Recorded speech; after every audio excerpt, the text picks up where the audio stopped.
Hey guys, today's episode of the Miss Jones Morning Show Reunion is brought to you by Positivity Water. It's Envy's, so buy it. Hello, lovies, lovies, lovies. Hi guys. Welcome back. It's the last week of March, which means it's the last week for me to honor a woman for Women's History Month. I mean, it's not. I could probably do this forever because it's just so much greatness. But this week, I would like to honor my former SU alum and an amazing current friend and just a bomb chick. Her name is Connie Orlando.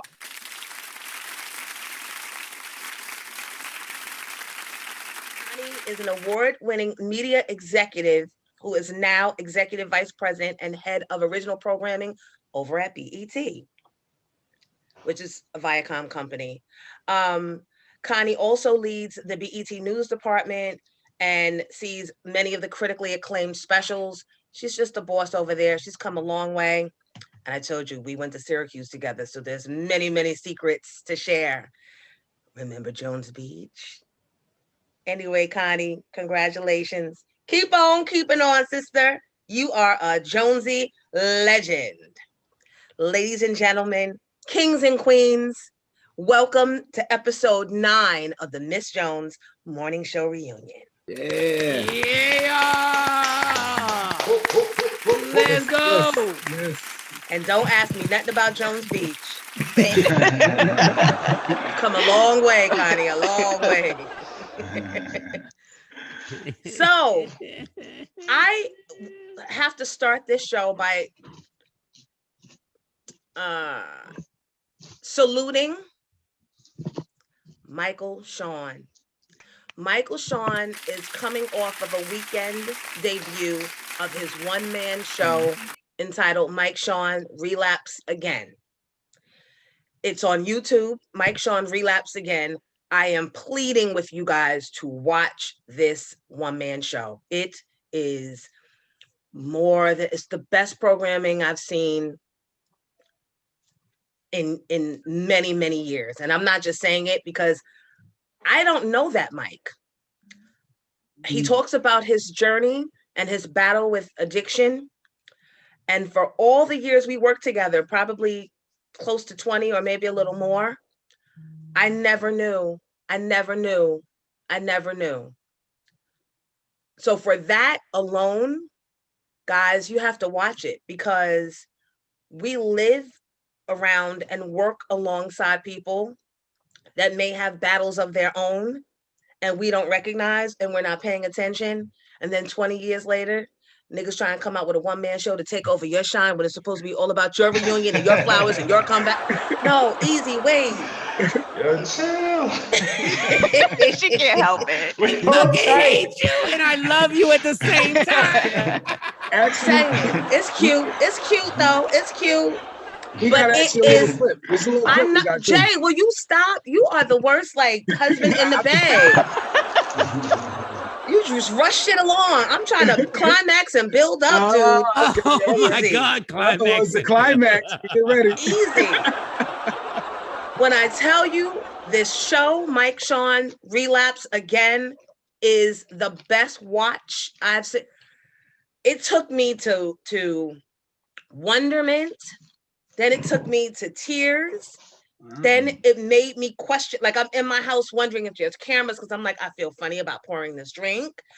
When a program can jar all those types of emotions from you, that's great programming. They had to mute. My only qualm was that the sound effects were just a tad loud. Mm-hmm. But they have nothing to do with you, boo. You did your thing. That's right. And they're good too. I'll talk to them about the sound later. But You don't even know them. But I'll meet them later. I'll send them an email later about EQing. But Mike, when I tell you, I am so proud to have a friend like you in my world, in my life, because that's like, you're one of the few grown men I have in my life that I actually respect and love. And I think the rest are all part of this show. Right. But you, oh my God, can we give it up and play clip and give it up again? Like, Thank you. Like Shawn. I was always funny. I was always the funniest kid in the room, the funniest teenager in the class, and the funniest adult. Back then, I didn't even know that this would be my career. It was my protection. Funny is what got me through every trauma in my life. Every person I lost, every fight I lost, every girlfriend I lost. Funny always got me through these things. It was the one relationship that I knew I can't live without this one. I need funny. I gotta make people laugh. I gotta take away their anger so it won't be directed at me. And that relationship was so important that it literally turned into my job. And I thought, this is the end all, be all, be funny. Until I met alcohol. When I met alcohol, that relationship took over. I can only explain my relationship with alcohol like a toxic relationship. And we see it all the time. We see it all the time. There's a person, let's just say it's a woman who has a bright smile that lights up the room, who has all the energy in the world, and everybody loves this woman. But she's in love with this toxic man that brings her nothing but pain, brings her violence, brings her this sadness that she can't compare to anything else in the world. But even though that man brings that to her, she can't find it in her mind. She can't even fathom living without this toxic person. That is my exact relationship with alcohol. bravo. Thank you. I'm 1000% insecure right now. Go ahead. Thank you. Don't Nah, be. that was intense, man. That was intense, man. Yeah. It's intriguing and provocative. Blessings to you, bro. Look at you sharing big words like research. Shawn. Go ahead, Shawn. Salute to you, King. Let me- Salute, man. Yeah, no, that's Yeah. crazy. That's crazy. It's crazy because we've been around you so long, and you just, like Jones said, you just don't realize. Like, you know, we at the bar with you drinking, we're taking, like, we don't know your relationship with it. We think everything is cool, and then we hear something or something happens, you'd be like, not Michael Shawn, you know, just, you know. I'm glad you got over it though. I'm glad you won that battle. One day we were in the office at Hot 97. Then Envy doesn't even remember this. And Envy came in here and he walked in. He had saw me walking to the liquor store. You don't remember this, Envy. I went to the liquor store every morning after Hot 97. We would go to the liquor store. And when I was walking back, we got back. I didn't know you saw me. And you were like, dog, you look crazy right now. He said, you look fucking crazy right now. And I was like, oh shit. And he didn't say anything after that. He wasn't like no advice. He was just like, dog. In envy, this is what envy, like everybody sees 6 sides of envy. There's a direct thing that envy says, like, you look fucking crazy right now, dog. Like you look fat as shit, you look crazy, you look nuts right now. And I still drank my drink, but that was one point where I was like, oh shit, somebody just told me what I was really going through. And then, you know, it took about 4 or 5 more years of that shit to actually get me to recognize that this is a severe problem. And this is the most uncomfortable thing I've ever done in my life. I've never sat in front of a bunch of cameras and not been funny. Because funny's always been my reliable. Like when everything's going wrong, just be funny. And this is the 1 hour and a half that I had to just sit there and spit out everything I was going through. And it was difficult. I'm happy, but I watched it with my parents. Yesterday, I watched it with my parents. And when I tell you, I felt like I was 8 years old again. And I was really watching them. And they were just looking and they enjoyed it. And I was happy. Obviously, it brought up a bunch of pain because parents don't know what they might have added to your situation. Like when we get another 15 years from now, us as parents are going to figure out that our kids are going to tell us what we added to their situation. Hold on. Shay? Let's get this shit straight right motherfucking now. Get it done now. Shay? Get it done now. Do not be at no cameras. What happens in 48 stays in 48. In 48. Deal with the pain. Talk to Dr. Jeff, but do not. But that's how we Bring it to grew you. up. That's how we all grew up. You keep it in the house. You don't let that thing leak I out. was worried. Yesterday I texted you. I said, "Are you on punishment?" Because he said, my Really parents did. I did. Because it don't matter how grown we are, they're still our parents. And they don't like you telling the business. But thank God, and I really thank God for real. I'm not just saying thank God. Thank God that actually me and my dad could actually sit outside and take a smoke break and actually talk about this. And my mom and dad, like, we really had a conversation. Now my sister says she will not watch it. And I was like, why? She said, because I lived it. Mm. And I was like, and she's like, I can't. So I was like, cool. And my sister's my younger sister, but she's really my older sister because my sister took control of everything in the house. Like, my sister really ran. She takes all the pressure of the family and everything like that. I'm the screw up. I'm the one running the streets doing whatever, but they Don't love say me. that. Well, I'll take it back, but I'm the one. I'm the firstborn, and they let me go do whatever. But my sister was like, I'm not watching it because I lived it, and God bless, because my sister was the person who took me to my first detox. Like, she drove me and said, get in the car. And I said, can I smoke this black and mild first? She was like, yes, go smoke that damn black and mild, then get in the car, and drove me. So anyway, long story longer. Thank you, Jonesy. Thank you. And I shared that, and that was a. No, I think we all felt like you had me and Tay on a Friday night Talking. conversing. Right. We didn't realize, two of us didn't realize, and Tay, you could share your own story, but you told me and I had never known. So yeah, the show really had me thinking. So lots of similarities, which is a little unnerving, to be honest. So I don't want to give away too much of the show. People really, really need to go watch it for themselves. But I too had a family member, my father, who died of the same condition your close relative died of. And so there was that. Bingo. But then there was also the part about addiction. And my father was a heroin addict. And my perception of him growing up was, fuck that nigga. He did this. He chose this over us. He did that. But in watching your show, it made me think, well, was he struggling with the same things? Because when I saw the show, I had compassion for you.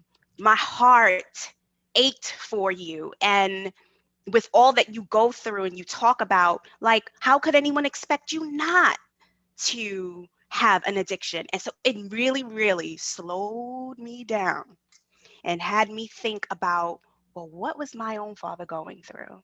Wow. I'll never know. Unfortunately, he passed when I was 13.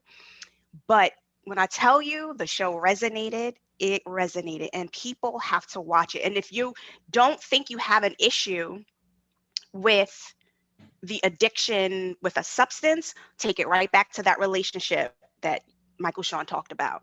We've all been in that unhealthy, toxic relationship where, you just chase a nigga because he's in your blood and you can't let it go. And lots of people relapse too. And I think the reason why I never really got into drinking like that or drugs, because coming from Queens and Jones to see, Shani to see, crack and drugs was so big growing up. Like, you would see crack on the floor and this, that, and the other, and I would see how it affected people. But I was always scared that when I seen people take E-pills or ecstasy or mushrooms and all that shit, I was like, I don't want to wake up one day and I'm in the bushes, like, looking left and right, like, what the fuck am I? Like, so I never tried any of that stuff. Like, even to the point where I was like, nah, I'm scared because I seen how it affected my mother's brother and different people, even alcohol. Like, I only drink like socially. Like, I'm not the type of person to be like, you know what, I need a glass of, not me. I'm not me. I'd rather, I'd rather go chase the money. I'm like, you know what, let me go think of how I can make some more money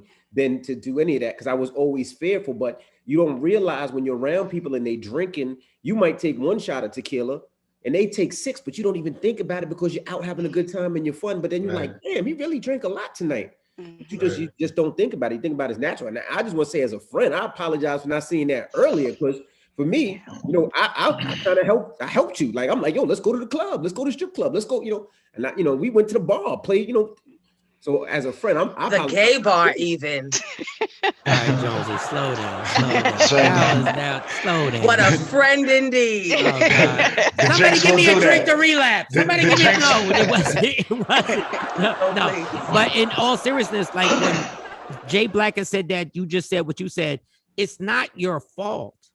Like, there's nothing that you guys did to set me off.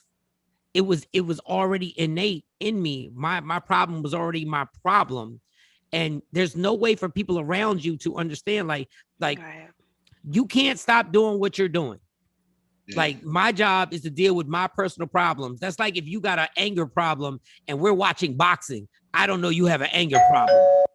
And all of a sudden we watching boxing, and then bam, then you got set off. Like, you can't, like, I don't want anybody to change their behavior. But we got to check up on each other. Like, it's my business to make sure I reach out to Jones once a week, or reach out to you once a week, just to make sure everybody is good. Because if I can help, I'm gonna help. If I can see something, and this is therapy, but somebody's at the door. Who's at the door? Yeah, somebody's at the door. Who's at the door? Wait, they could wait. They could wait a minute. I also wanted to say, Mike, that the way you broke down the way people consider alcoholism, gambling, and many addictions diseases, and you compared it to actual physical diseases. Yeah. Oh, it made me check myself too. See, when things are produced well enough to make you to strike a chord within and make you have to reevaluate or rethink or like check yourself, or that's good. That's good. That's great TV. So I appreciate the great job that you did. Besides going through your shedding, you were still giving us great. It was just well produced, my friend. Bravo again. Please, guys, go and watch. Make this a must watch. Fuck Biggie. Fuck Nina Simone. Fuck everybody else that got a TV show out now. Go watch Mike Shawn's Relapse again on YouTube. Relapse again. Thank you, Jonesy. Thank you. Congratulations, bro. Thank you, guys. Yeah. I'm right already. Shit. Somebody aggressive on that door. Somebody aggressive right now. Who is it? You like, I hope it ain't nobody crazy.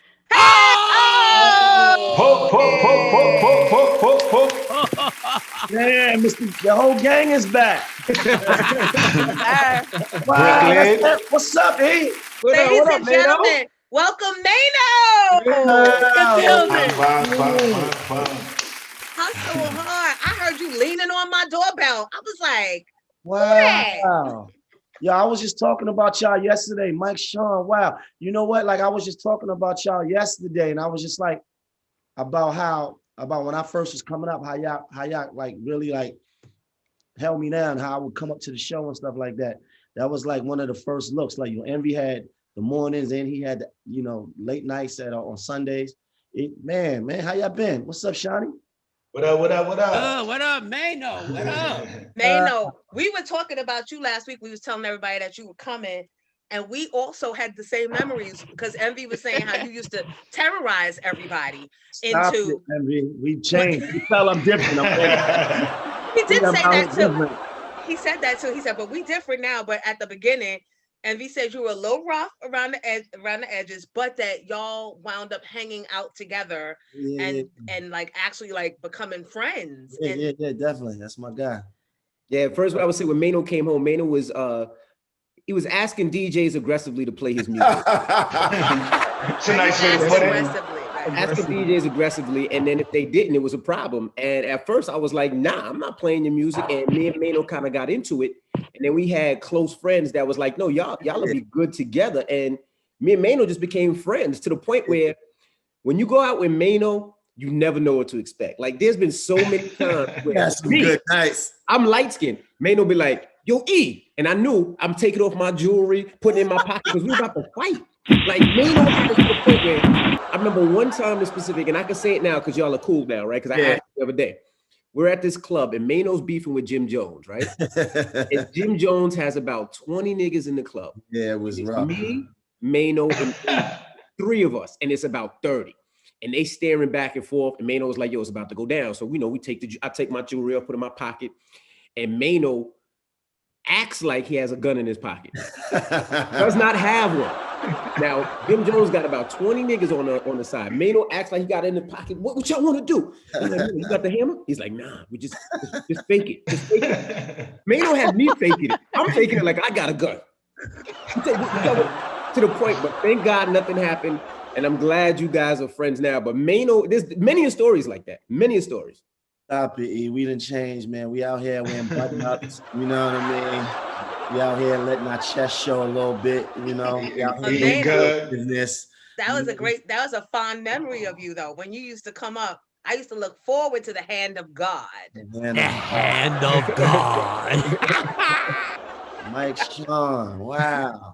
Yo, Maino is the wildest ever. Maino, let me tell you something. I did a comedy show with Jonesy on a boat. I hope you remember this. I remember that. She had the casino thing. Yep, I remember that. And it was a heckler. So I'm going, and I'm saying something about the heckler. And the heckler gets up because we ain't got no security. And he starts walking towards me. And then I see you pop up and you start walking behind him. Now, in real life, I really wanted you to fuck him up, right? In real life. But I tried to stop you, but I saw the eyes light up and I said, oh shit, those are the hands of God. And I backed out the way. Nothing happened, but you subdued the dude. And I was like, yo, the hands of God has spoken. Maino always saves us with the hands of God. Matthew 4, chapter 5. Yeah, Miss Jones, you was good. You had the big guy, Cave. You was good. Oh boy. You had the No. No, don't worry about that, Maino. Don't worry about that. Oh, let that go. I'll fill you in on that tonight when I get to your spot. I want you to tell us about what you've been up to in this amazing podcast that you have and how everything came to be. I just been working on a few different things outside of the music, you know, and just trying to monetize, you know, different things, you know, and do business different ways. I've been stepping more into like producing projects, TV projects and stuff like that. So I actually got a couple projects I'm working on right now that look like they're gonna be greenlit to get sold. I got Amazon looking at one right now. And then we got the podcast. The podcast came about because I was we was on quarantine, and I'm sitting here in my house going, damn, what we gonna do? Now I had always wanted to do a podcast because people said I was good. Hey. They said I was good, right? Maybe not as good as y'all and envying y'all, but they said I was good. So I was trying to find the right moment. You know, in life, it's never no perfect moment. So when we was on quarantine, I'm sitting here going, damn, man, what I'm gonna do? Because I don't want to just be sitting around doing nothing.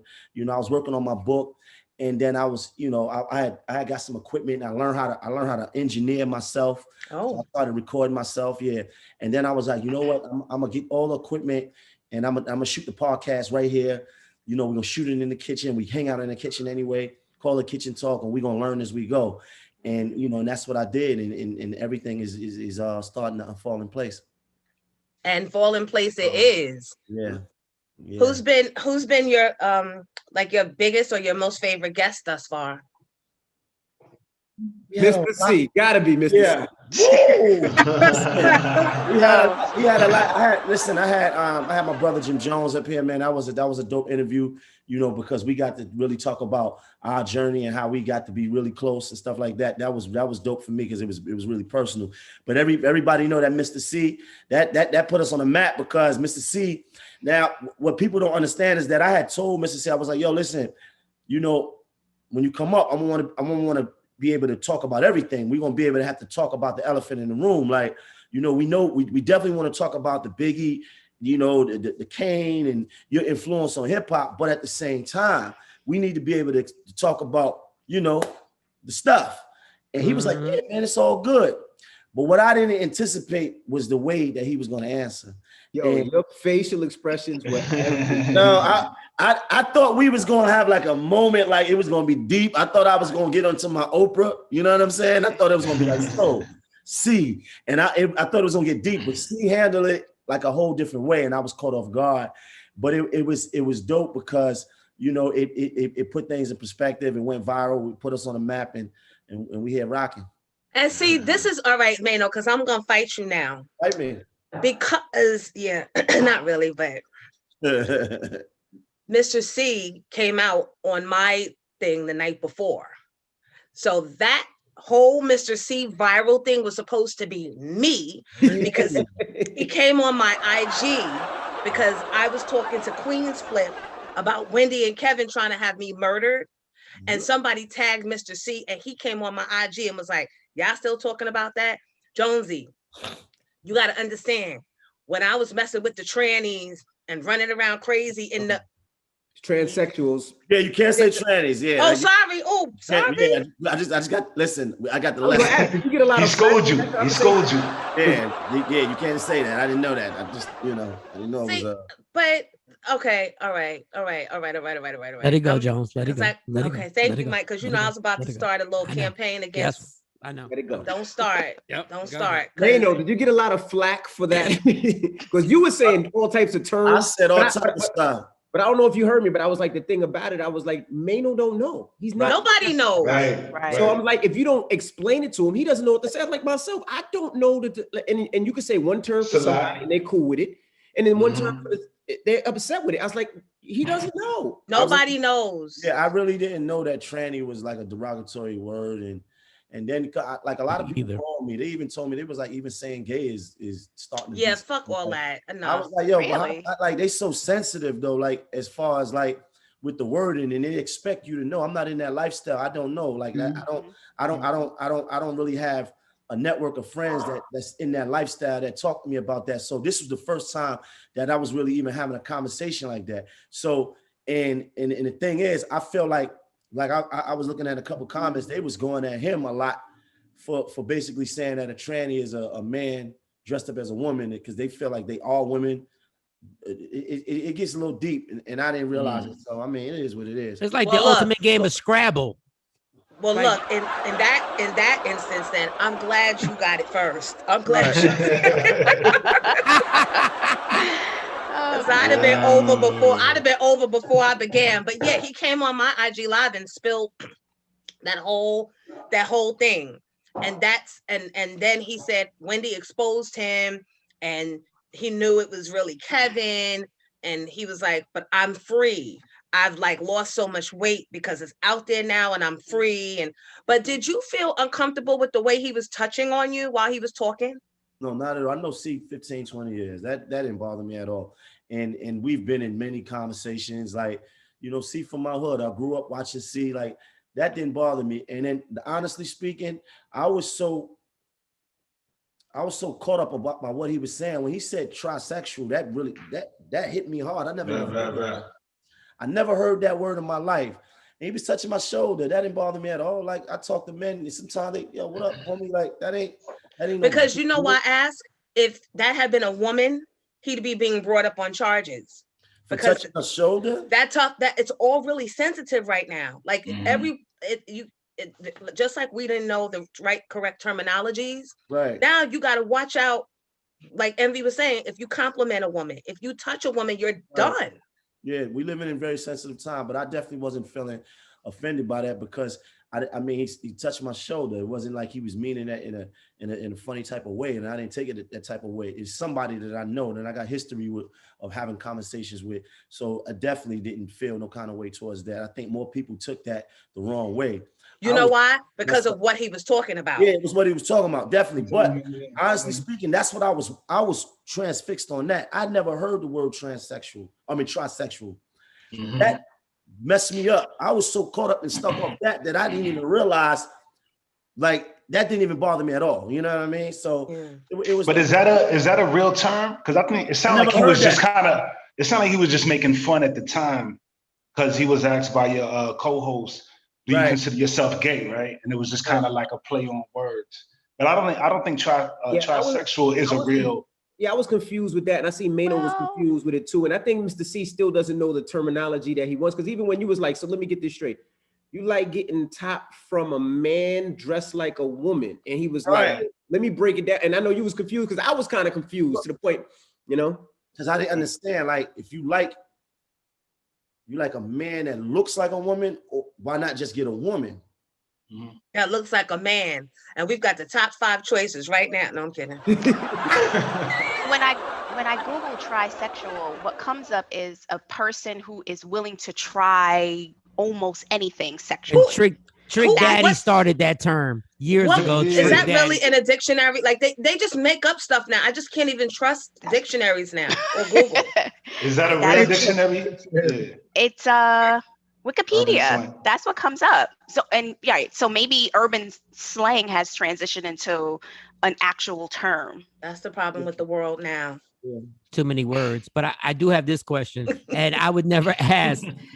Maybe I would ask Mr. C this, and maybe I could ask everybody, including Maino right now. How much do you know he knows about the industry on how many people are part of this lifestyle that he's not going to say? The quiet is amazing because Mr. C's been part of this business in a major way. So how much does he really know that he could actually say? Let him answer. Sorry, go ahead. Answer. I wouldn't know how much he knows, but I would just probably feel like there's definitely a lot of dudes doing that. It makes sense that way to me. Like, you know, we got a lot of weird niggas in this industry, so like there's no telling what they doing. Not that doing that type of activity makes anyone weird, right? Because we gotta be careful. Very careful. You gotta be very careful, right? You gotta be very careful. I think the weird part is how much they lie. Continue. I'm sorry. Yeah, but you gotta assume that there's all type of things happening. You know what I mean? You know, especially now in this time, and it probably was going on back in the days. So you definitely never know. And I would say also too, you know, what you said, yeah, you're right. A lot of people in the industry, but I never understand why they just can't be real, because like I said last time on the podcast, if Mr. C wants to be real and be like, yeah, this is what I like, this is what I do, he really would get both sides. He would get the LGBTQ parties and shows and events, and he'd get this side, because as a DJ, he's dead nice. And I never thought about when he put his arm around you or whatever, because like I tell everybody every day, even myself, Maino has knocked down so many. There's never an option or choice that make people say, maybe Maino, nah, B. Like, it's not even an option. So I never thought about it because he's secure in himself. Same thing, like, you know, every once in a while they say, oh, Charlemagne and envies this. Like, it's not even an option. Like, it's not even, I'm so secure. Like, yeah, all right, it's a joke. But I never thought of it. Like, I never say, you know, Maino, maybe. Like, nah. I don't even use words like pause and no homo. I don't do that. You know what I'm saying? Because if I'm speaking, right, and I say some shit like, yo, yeah, nigga, when I see you, I'm on your ass. It ain't no, you ain't got to believe that I'm talking no gay shit, nigga. Like, you better believe I'm talking about something else. Like, there he is. No pause. Right. None of that, because I'm not having them type of thoughts. I feel like if you got to say all that, man, listen, I ain't even thinking like that. So we good, bro. Like, you know, so many people, you know, that's they thought, that's what they projecting, you know what I mean? Right, projection. So Maino, a couple of years ago, I saw your wife. I don't know if you're still married, but I saw you on a reality show. I was never married, Jonesy. Okay, Maino. Oh, Jesus, don't start this. Don't start this now. Don't do this. Weren't you close though? Weren't you almost there? I heard a rumor that the young lady that you were almost there, the lady that got actually shot at the Troy Ave and thing, that y'all were almost there. Was there any truth to that one? No, we lived together. We lived like a married life, but I don't think we were actually talking about marriage though. You know, I mean, we just never really had that actual conversation about when and where and how, you know. So we lived a life like that. I was waking up every day in a house like I was living married. Right. So are you against reality TV? Was that a good experience for you? What did you walk away with, if anything? No, it was all about the money. It wasn't about nothing else. I know that's right. There he is. It was right there. So here's the thing. For me, I was mature enough to understand that the music is one thing, the reality TV is another. And then Mona and them had wanted me to come on that show for so long that I was able to stand in a good positioning of bargaining. So the money that I was able to get from them, I couldn't justify not taking it because it was just that good. Right. So I took the money, but it was never about me trying to, use that to help music, because I never thought it was the same thing. I thought that this is TV and that's that. You got people that watch the show that may not be fans of the music, but they fans of the show, of that brand. So when Mona told me, yeah, I don't even watch the show. My kids don't even watch the show. We don't watch the show. We shoot it and it's just business. I understood what I was getting into. This is just business. And it was a business move. We did it. I got the money. And I never watched one episode that I was in. I was in 8 episodes. I never watched one. Really? Do you think it contributed to your relationship breaking up, maybe? Nah. I think it was things going on in my relationship that already was contributing to that on my behalf. You know what I mean? Like my relationship, as far as me breaking up, I accept full accountability for that, because it was more or less me than anything. You know what I mean? We always gonna be able to. I could sit here and find fault in her, but that wouldn't be right. It was me. I love that. That's grown man stuff. And I have been a huge fan of this guy, Derek Jackson, who like talks to the women and tells them, that it's your guy. Don't let him get in your head and don't let him make you think that you're wrong. You're reminding me of him now in a good way, though. But I'm not good. No. I'm not good. I'm not good. I'm not saying just honest. I'm not good. I'm saying I can accept my highs and my lows. I accept my faults. I accept and understand that sometimes I got the devil on my shoulder. Understand that I know exactly who I am, and in that particular situation, I can say that I was more wrong than right. I was, you know what I mean, that I probably pushed her to a point where it was like, yo, you know what? I wanna be done with this. But by no means am I pumping that I'm good. No, I mean, you know what I mean? Like just being honest like that. Sometimes that's all a person wants to hear, is that they're not crazy. That's right. Now you just said something. I just want to make it clear, because this sounds wild to me. You said Mona Scott says she doesn't watch the show, nor does her kids. When I went to Mona's house, I forgot, she was having an event, and I think we had started filming, and we went. She was like having a cookout, and we talked about the show, and she said, I don't watch the show. My husband, we don't watch the show. My kids don't watch the show. Right then, I understood what this is. Sometimes you do things, and it's just purely business, and people. We get into the habit of marrying ourselves to so many things and become emotionally involved in it. Once I understood that, I was able to deal with it better, because I was having issues. Like, man, I was calling my homies like, I don't really want to be on this show, because I originally was putting the girl on the show for her business. That was originally the plan. Mona and them came to me and was like, listen, without you, it's not going to be just her. So I was like, I want this number. They said, okay. I said, wow, I got to consider it. But when she told me that she's not that involved with watching it after she made it, she watches the clips as it goes along, but she's not sitting back at home on a Monday night with the remote, right, watching the episode. Her kids neither. She wasn't that invested in it. She was invested into the business of it. So it was easier for me to do the same thing. You know what? I'm gonna go down there. I'm gonna film. I'm gonna do what I can do. But it's just business, and then we're gonna go back over here and do whatever else we got to do. And that was how I began to look at it. That's interesting, Envy. I'm glad that you tapped back into that, because that now makes me look at Mona away. Mm-hmm. But I did want to get Maino's feedback on that Derek Jackson situation. You familiar with what's going on, right, Maino? Yeah, of course. Yeah. She said, Gilly, I've been with my boyfriend since February. I completely trusted him, and I've been faithful to him. And I was scrolling down Instagram early and noticed that he follow a bunch of hoes and be liking their pics. Now, I feel like this is completely disrespectful towards me, and I don't know if I should forgive him for this. What you think I should do, Gilly? Well, the first thing I think you should do is grow the fuck up. Fuck you mean he liking pictures on Instagram? That's what Instagram is for. You know how many bitches in relationship with niggas and they putting up with niggas fucking 8, 7, 9, 12 different bitches a week, and you mad at your nigga because he liking pics on Instagram? Bitch, he just liking the cakes. He could be out here putting icing on the cakes. Fuck is wrong with you?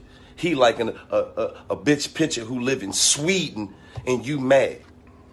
And the truth is, you be on Instagram looking at niggas just because you don't press that button don't mean you don't like it, bitch. You just like it in your head. Now, I don't know if this dude just did this strictly for entertainment, but I do know a lot of dudes who think the exact same way, and they dead ass serious about it. And what I also know is that every dude that want to justify his bullshit uses the same 3-step process to do so. Rinse and repeat. Like, step 1 is to somehow invalidate your feelings as if you're wrong for having them, or in this case, equate them to that of a child that you need to grow up from being. Step 2 is to make a comparison between himself and the absolute lowest common denominator extreme of other men out there that ain't got shit to do with this. You know, because you should feel good that he didn't go all the way to cheating. He stopped short of just sugarcoated disrespect. Then step 3 is to turn it around on you. You know, make a false equivalence between his actions that he knows is wrong and yours. Whereas if you did what he did, if you actually did that, you know the relationship would be over with. Like, for example, every woman out there has dated a guy seriously. Maybe you with him right now. They got a homeboy that looks better, got a better shape up. He got more money. Maybe he works out more, something. Y'all know the homeboy of the dude that you was dating that whenever you met him, your first thought deep down was, damn, I should have been a little bit more patient. That homeboy. Let's say when you was with your man and you met his homeboy and you saw that his homeboy was a little girthy down there in those sweatpants of his, that you had the audacity to in any shape, form, or fashion express that to the homeboy. I mean, something so subtle as just staring for too long, or follow him afterwards on IG and liking that picture of him in his sweatpants, since you know disrespecting the relationship is what Instagram is for, and there are other girls out there swallowing the eggplant. You could be doing that, but you just double tapping on a picture. Y'all know if you did that, your dude would call you every disloyal thought, a whole epithet in the book. Why? Because there's a difference between having a thought up here and expressing that thought, whether directly or indirectly, and giving it life. I think you see dudes like that, I feel like they the worst type dudes in my eyes. Absolutely. Absolutely. Like Absolutely. a picture that just been touched on somebody, bro, because you done made your name, you done built your platform, your image, you done made money and all that, basically pandering to women. You basically become this person, and then you professing this lifestyle that you're not even living, bro. Now, it's one thing to own our truth. I'm not no perfect man, but I ain't out here pumping and faking like I am. You understand? But when you make your name saying I'm this, and you had a video talking about, ladies, if you catch your man cheating, just know that, you know, that ain't the first time he cheated. That's the first time you caught him. So that applies to you, bro. Right, but isn't that wonderful though? Because here's the thing. What he was saying in most of those videos was true. Right. I still got knowledge from him. Right. And just like I tell people, leave R. Kelly's leave that shit the fuck alone. He ain't here for us to judge that side of his life. He's here for us to judge his music. Everybody need to learn their lesson. Derek Jackson ain't here to say, oh, and I'm not that guy. The only reason he knows so much is because he is that guy. Right. But I think the problem is that he was pushing himself and pumping up himself like he was that guy, like he wasn't a cheat. Oh, yeah. Right. He was living a lie. So he's not saying learn from the wolf. Right. I am a wolf. Yeah, he's not saying these wolves out here, you gotta watch for them. I'm the good guy. Yeah, but did you see her bonnet?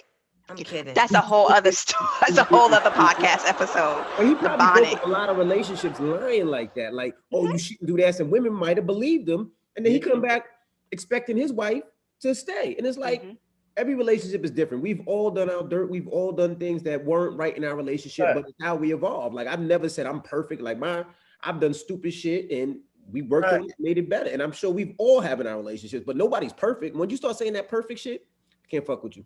But let me just say something about the bonnet.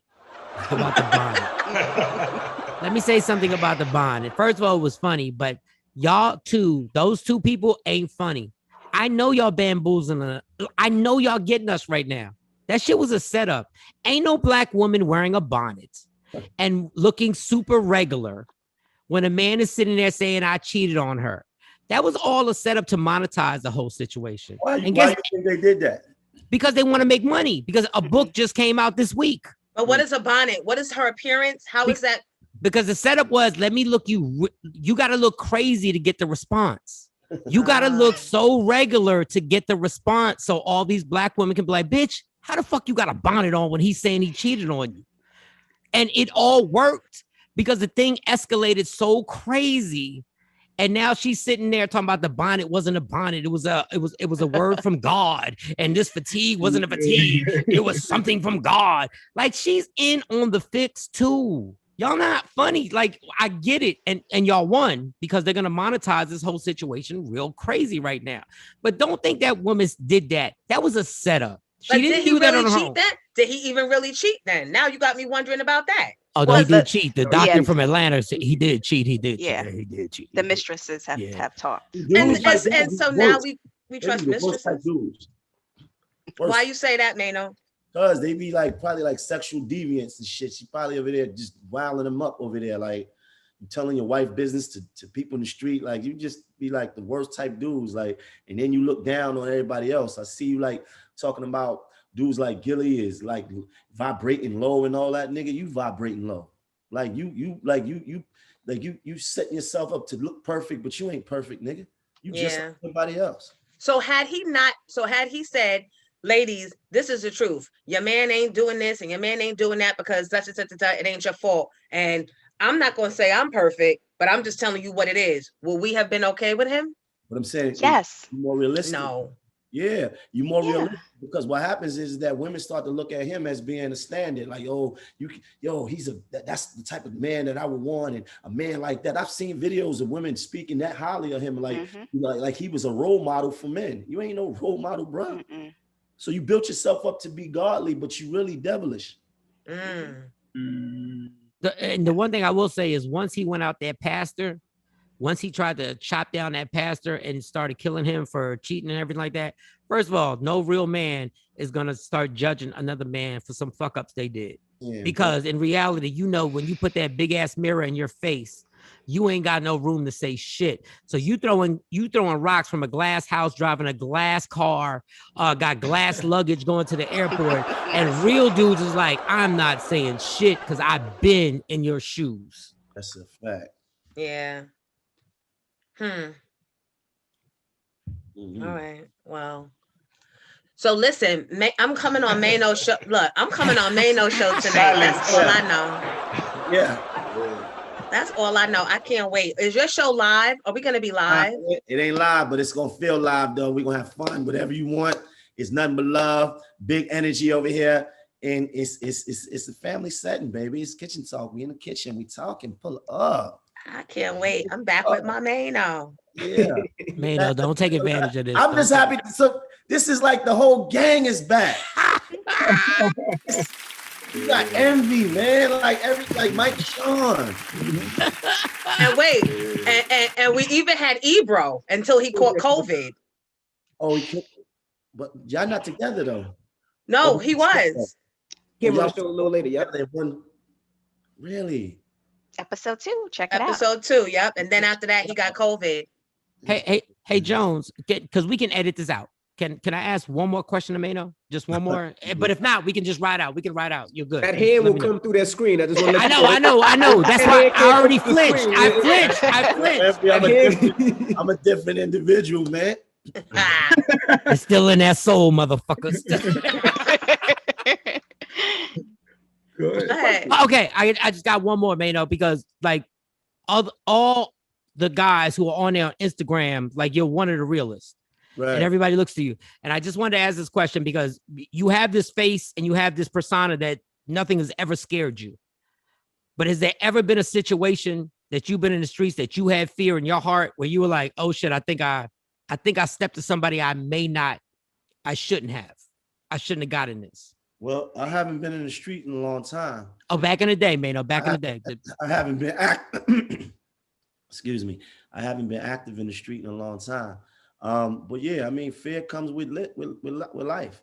You know, fear is a part of, you know, it's a part of the journey. You know, I've been in situations where, you know, I wasn't afraid to be who I was, but it was like, you know, this is not going to be a walk in the park. So yeah, it happens, you know. But it's just understanding your fear, not letting your fear overcome you. You know what I mean? You get fear different kind of ways. You get those little jitterbugs, you know, when you're about to perform in front of 30,000, like, you know, it's just not letting your fears overcome you and letting it supersede who you are. So, you know, as long as you can suppress it and keep it realistic, it's whatever. And I always been like that. Cool. Maino, in a woman, when looking at a woman to be your woman, is it, I'm just going to run down the list of things. Okay. You ready? Yeah. Natural hair or weave hair? I'm cool. It's whatever, just as long as it look good. You know, I don't mind the weave. Glasses or contacts? Maybe the glasses. I like glasses. Who knew? Smoker or non-smoker? Non-smoker. Drinker or Mike, that surprises you? No, I'm just saying we talking about cigarettes, but just weed smoking is it I cool? don't smoke weed. God damn, Maino really changed. Fuck. Nah, I never smoked weed. I never smoked weed. Oh shit. That was just probably, we just thought everybody in the industry. Drinker or non-drinker? Yeah, I'm gonna need it to drink because I'm gonna need it to get crazy every now and then. Thongs or nothing? Nothing. And I'll see you at 7. Oh my God. 7 o'clock. Oh, good. Glasses with the glasses on. Oh, glasses. Get the fuck out. With a little Cubassier. Straight up. Guys, do you guys have anything else to ask or to say? I'm good. I can't wait to read this book, man. I can't wait to see this. When does the book come out? My book? Oh, we didn't even talk about the book. Can we talk about the book?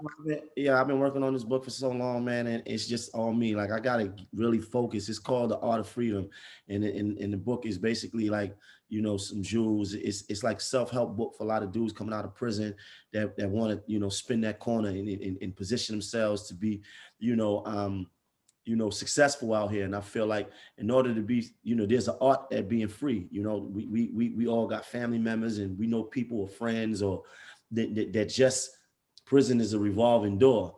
And I feel for them. And I feel like there's a way, there's a process, there's a thought pattern in how you look at things in actually getting out here and making these things happen. So it's called The Art of Freedom. I got to get it together. It's there, but I just got to push it out. So yeah, that's dope. Why is Little Kim always kept out of these Biggie documentaries, Maino? That's a good question. I really don't know. I don't know if she actually wants to participate. I don't know though. Do you still talk to her? Yeah, I was saying the same thing. No, she don't speak to Jermaine. Oh, wow. Wow. Do you blame her? I didn't do anything. But I love Kim, man. And it's just, you know. He said that so innocently. He didn't say I didn't do nothing. He said I didn't do anything. Yeah, I mean, it's all love though, regardless to what, you know. At the end of the day, 7 o'clock, nigga. 7 o'clock.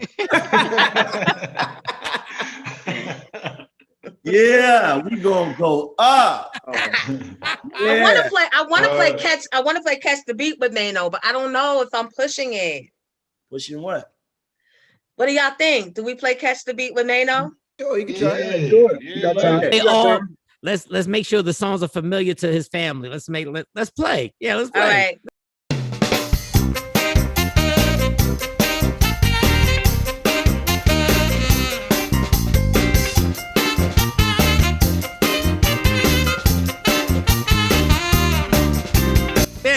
So catch the beat is our version of name that tune, right?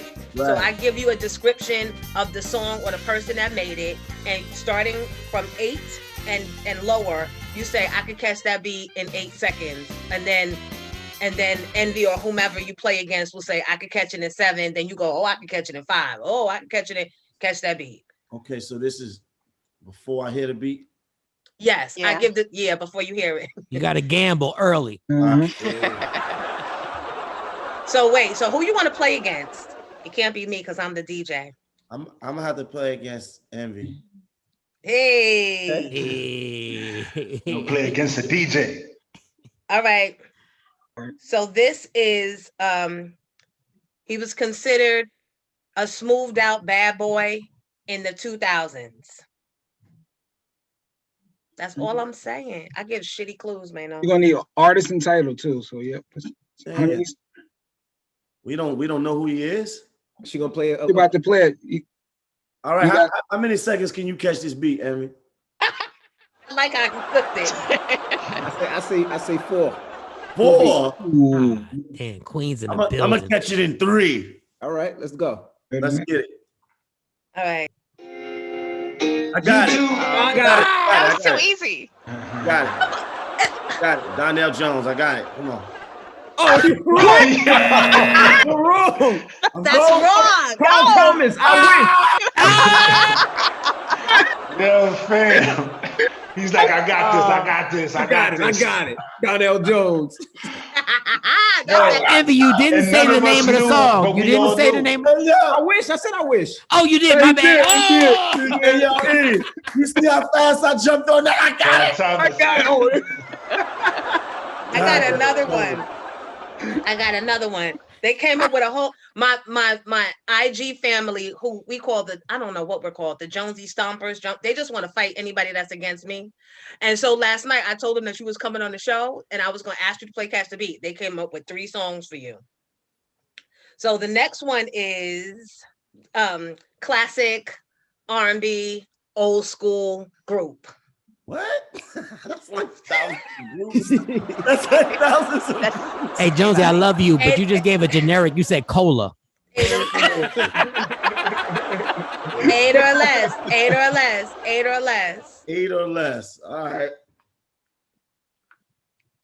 Where you coming in at, Envy? I say 4 again. I say 4. I'm coming in at 3. You got to do 3. There you go. All right, hold on. That's it. Who's got the last one? He did. Okay. Because he said 3. Okay, here we go. Oh boy, here we go. Oh shit.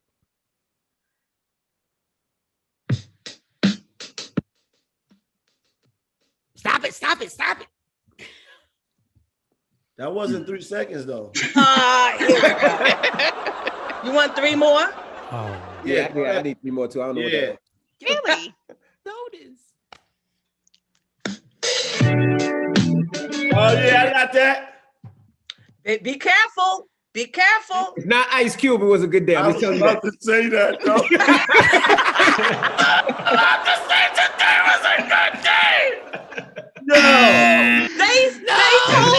They told me you would. They told me you would. I won. Right. I won. No, that you would, not that you would. That you would say Ice Cube.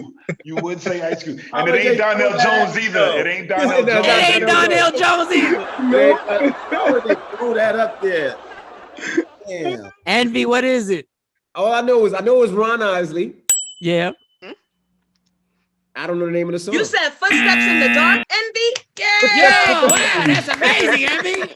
That's amazing. It's the Isley Brothers, Footsteps in the Dark. That's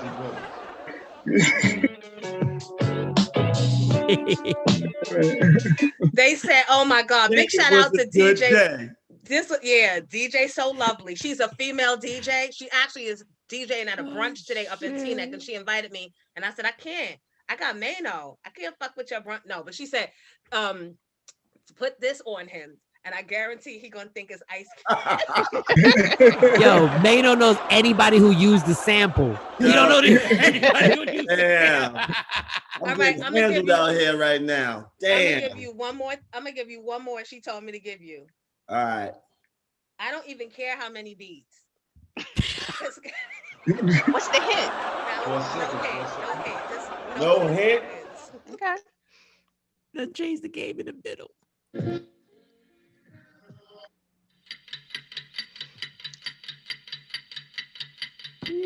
Yeah, that's another good one.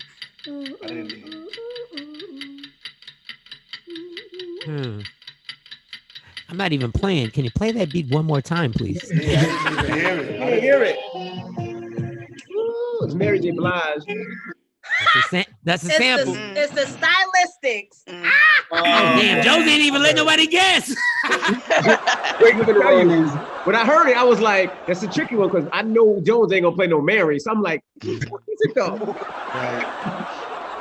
Yeah, I would have never guessed that. The stylistics. The stylistics. You're making it hard. We don't want nobody to ever win. Never. I've never seen a game show where the host started competing against the contestants. She was like, stylistics, bitches. Maino, I appreciate you, Maino. Nah, man. Thanks for joining us, bro. This is a family reunion right here. It's love. Absolutely. Full circle.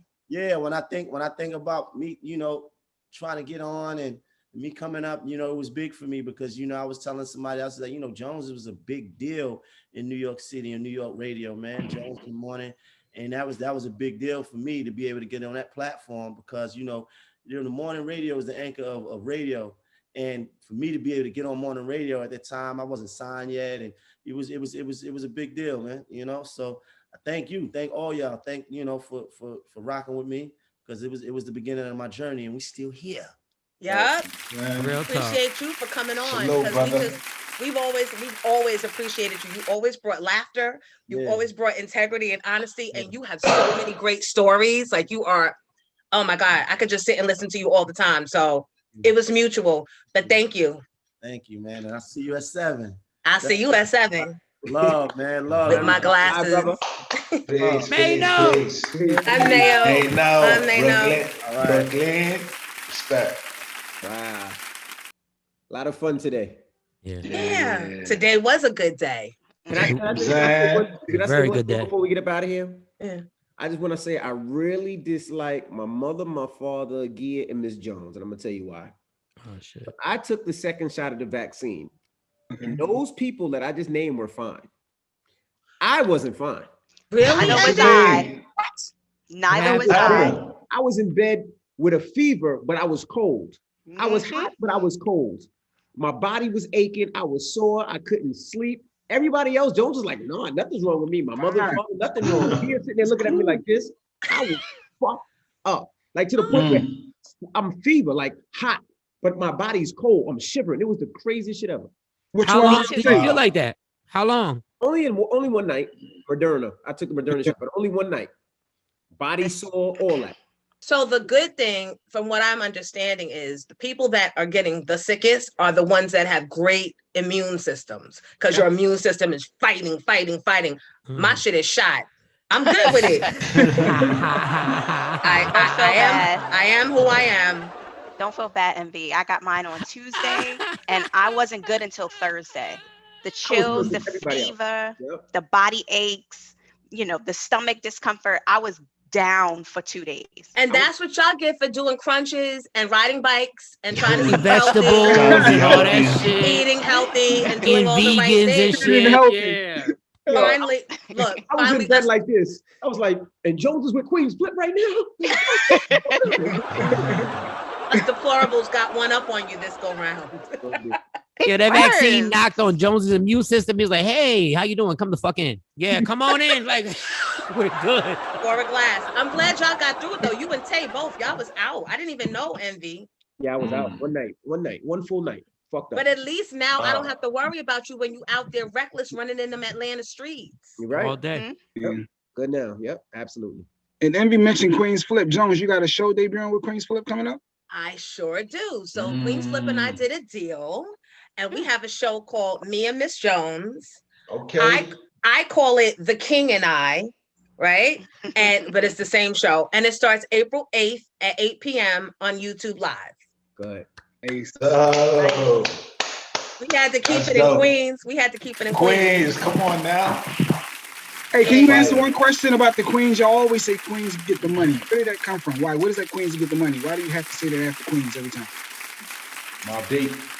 Salute Prodigy. Oh. Nah, it's just, it's Queens slang. Because we're just so, like, people from Queens, we're just so, like, pompous and uppity. And, like, the borough of Queens was, like, in my opinion, always, like, the top tier of boroughs. Like, once you got money or your parents got a good job, y'all always wanted to move someplace in Queens. Okay, but let's keep it 100. I always said because Queens had grass. You go to Brooklyn, there's no fucking grass. You go to Harlem, Grass? Now these are Queens people talking. These are Queens backyard. That's right. Oh my God! That's right. Backyard? Yeah, the That's front right. yard with grass and shit. Y'all ain't Y'all got had no a That's little right. backyard. Right. I got grass, a backyard, a front yard, and parking. Yeah, but that's just one part of Brooklyn. Queens all over. You The got whole that. of Queens, you know what I'm saying? The white whole side of Brooklyn, Queens. that's why. Oh my That's God. right. That's right. The She done white moved side.